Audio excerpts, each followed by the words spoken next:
Hi, I'm Lynette Brown, co-author of You Don't Look Psychic, and welcome to Mystical Monday.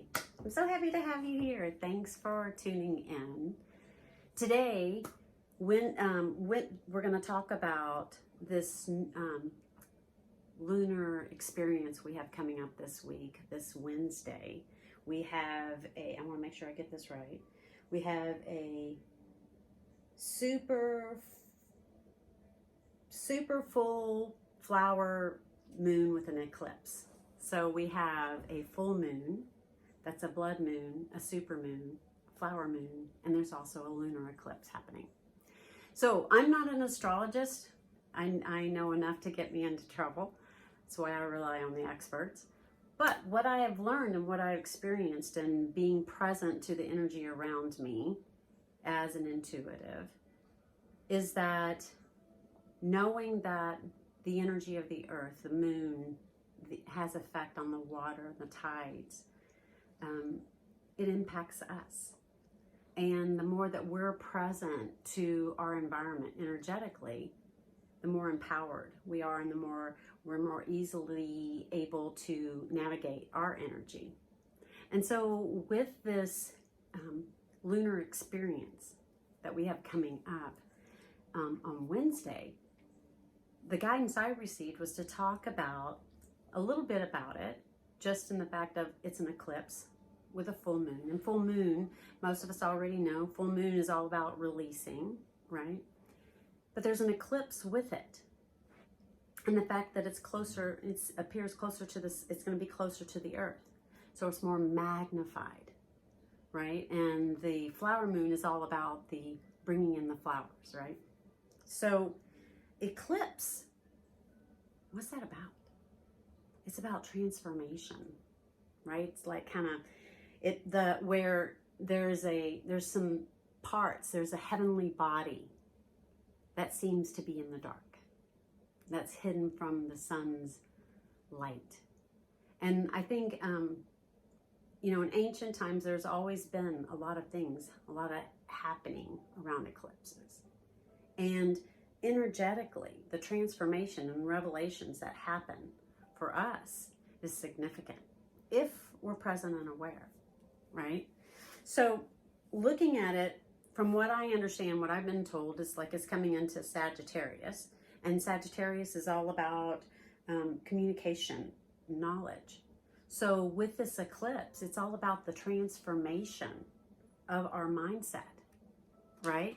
And with the quaking we've been having happening, in our energetic systems and the acclimation of this new world, what a perfect time to sync up, right?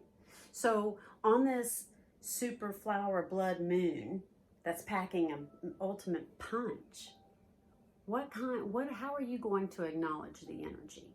How are you going to work with the energy? It's a turning point, right? It can be a turning point for you. If you can utilize, it could be a portal, right? To amplify whatever it is that you're creating or building in your life. So how do we respond to that? How do we act? There's multiple ways to release. You can, with your breath, mind, you can work with crystals, right? You can do all kinds of, you can light a candle, right? You can go sit out in the moon energy and blow bubbles, right? To release.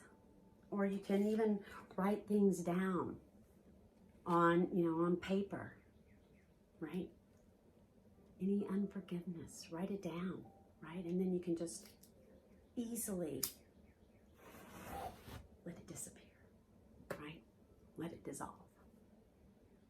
Utilize this energy this week to deliberately direct your path, your trajectory, because energy is all around us, whether we want to acknowledge it or not.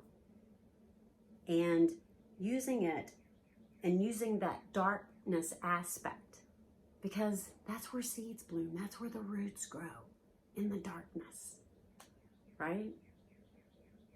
So this week, consider If there's any unforgiveness, if there's anything that you've been holding on to, maybe there's something that you've thought you let go of, but it's really deep, some of that sticky stuff, this is a really good time to cut it and let it go.